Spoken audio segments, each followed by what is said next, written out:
Speaker Paul Rayfield. Please come to the stage.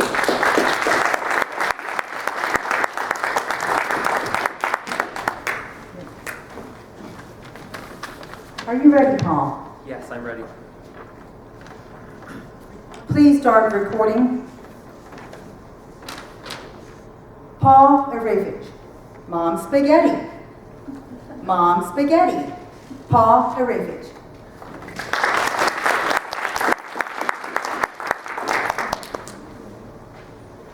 His palms are sweaty, knees weak, arms are heavy. There's vomit on his sweater already. Mom's spaghetti. These are the words of renowned poet Eminem.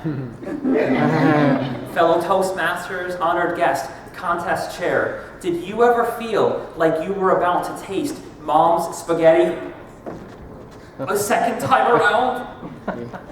These words describe my journey perfectly to how I became a stand-up comedian. This was a dream that I had ever since I was a small boy.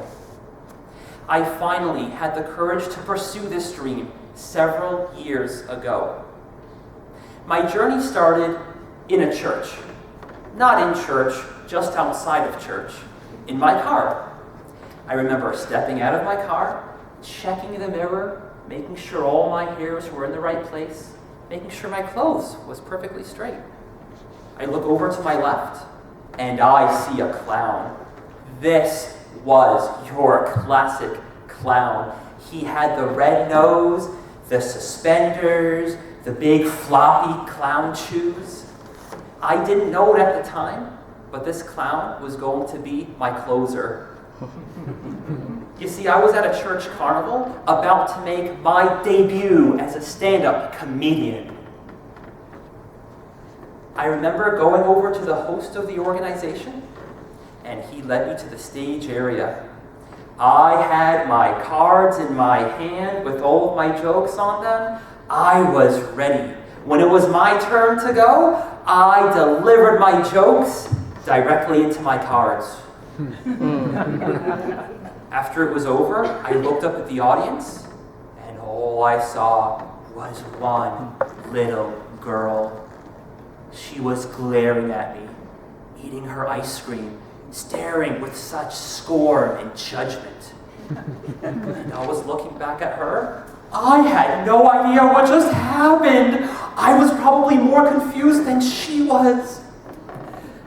And then it was time for the clown. This clown had so much confidence. He owned that stage. He yelled in a booming voice, "Ladies and gentlemen, boys and girls, come on over. I'm a clown." He was so funny, but not only that, he was juggling bowling pins in the air.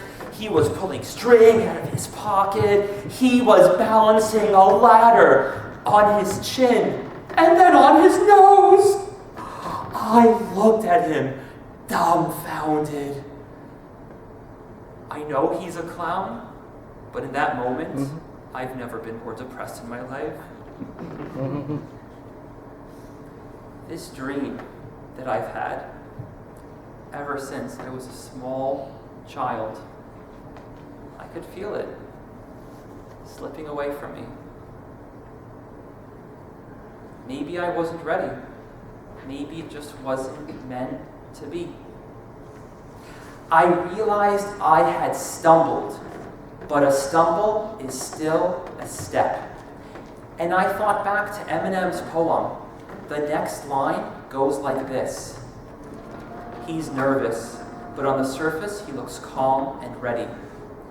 I knew I was ready, maybe not calm, but this was something that I wanted to pursue so badly. The next time I performed was at an open mic. You see, I knew I had to do my homework, so I went to a library. Not to read any books, because they had an open mic. When I went to that room, the audience was so refined, so elegant.